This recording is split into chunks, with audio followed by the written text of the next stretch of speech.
Welcome back. It's time for sports.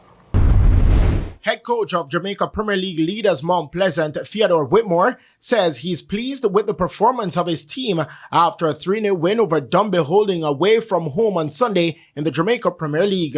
They are now 11 points clear at the top after the victory. Mount Pleasant were led by goals from Nicholas Nelson in the 23rd, Daniel Green in the 28th, and Devonta Campbell 2 minutes from time. Pleased with the team performance this afternoon. Coming at the Dunby Holding ground, it's never an easy feat. We managed to score 3 goals and keep a clean sheet. So I think the objective were met this afternoon.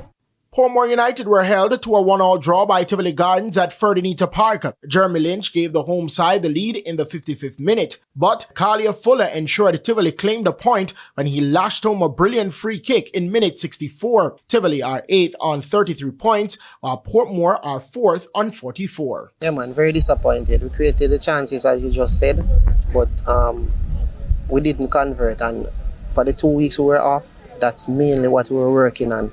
In front of the goal. We were impressed in the training, but it just didn't happen today.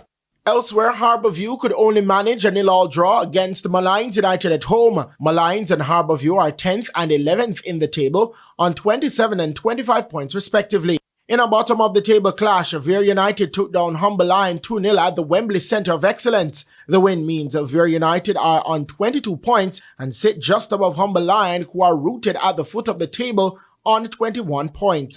Meanwhile, there will be a doubleheader at the Anthony Spalding Sports Complex this evening as Chapelton Maroons plays Mobay United in the early kickoff at 5 p.m, while at 7:45 p.m, Arnett Gardens will face Racing United.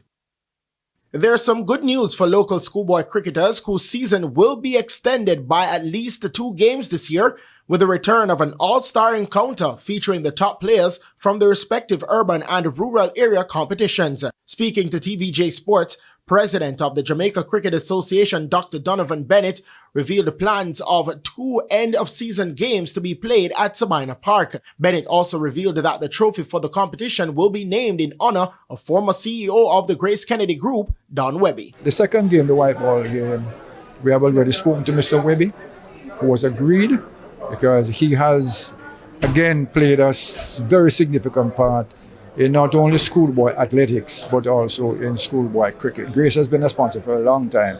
So we have gotten permission from him to name the white ball match on the lights of Sabaya in honor of him. The All Grey Shield versus All Headley Cup game will be held separate from the Spalding Club, which features the winners of the respective under-19 titles.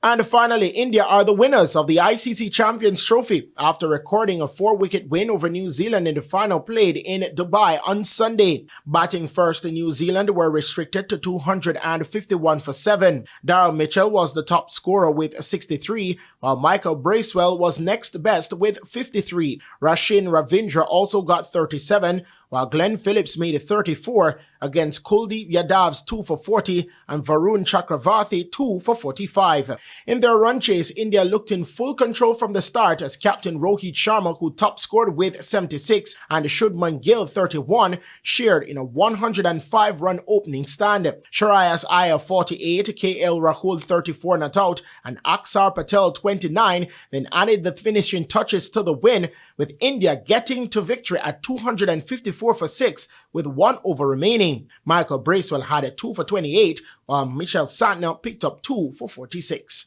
I'm Christopher Scott, and that is your Midday Sports Report. Thank you, Christopher, and that's the Midday News. I'm Shamela Pullen. Join us at 7 for Primetime News. On behalf of the news, sports, and production teams, good afternoon.